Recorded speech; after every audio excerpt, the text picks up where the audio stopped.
అన్నట్ట ఎవరి కోసం చేస్తున్నారు వీళ్ళు? అరే ఇప్పుడు కూడా నిన్న రైట్ చేయాల్సిన పాయింట్ ఏంటి?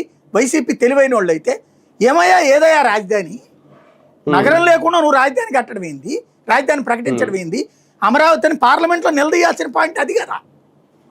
అయ్యా మేము అమరావతికి మద్దతు, మచిలీపట్నం కూడా కలపంటున్నాం, మీరేదో విజయవాడ గుంటూరు అని మొన్నటిదాకా చెప్పారు. విజయవాడ కార్పొరేషన్ అట్టాగే ఉంటుందంట, గుంటూరు కార్పొరేషన్ అట్టాగే ఉంటుందంట. అమరావతి నగరాన్ని నోటిఫై చేయలేదు స్వామి, నోటిఫై చేసి నువ్వు రాజధానిగా ప్రకటించి మేము సపోర్ట్ ఉంటాం.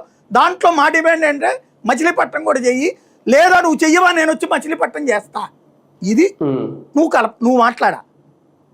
అది మానేసి నిన్న కూర్చుని 2 లక్షల కోట్లు ఖర్చు అవుతుంది, 25 లక్షల కోట్లు ఖర్చు అవుతుంది, 10 లక్షల కోట్లు ఖర్చు అవుతుంది, అది ఎవడు కడతాడు? ఎవరికి కావాలి? ఇప్పుడు సామాన్య మానవుడికి అనవసరం అదంతా. అనవసరమైన ఉపన్యాసాలు అయ్యి ఆ లెక్కలు ఖర్చులు చెయ్యరు. కోట్లు అది ఎవరికి కావాలి? అది జనం తింటున్నారు అనేది తెలుసు జనానికి.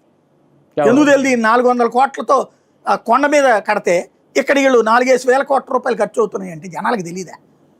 కానీ జగన్ అయితే ఇక్కడ కట్టడు అన్న ఉద్దేశంతోనే కదా జగన్ నోడగొట్టింది. అప్పుడు నువ్వు అమరావతికి వ్యతిరేకం కాదు, పొద్దున పూట్ల ప్రకటన. తర్వాత పార్లమెంట్లోకి వెళ్ళగానే సీన్ బారిపోయింది. జగన్ ప్రెస్ మీట్ పెట్టి మావిగన్, ఓకే రైట్, ఆ పేరే చండాలం. ఇదే మన కేరళలో ఉన్నామా తమిళనాడులో ఉన్నామా ఆ పేర్లు పెట్టుకోవాలి.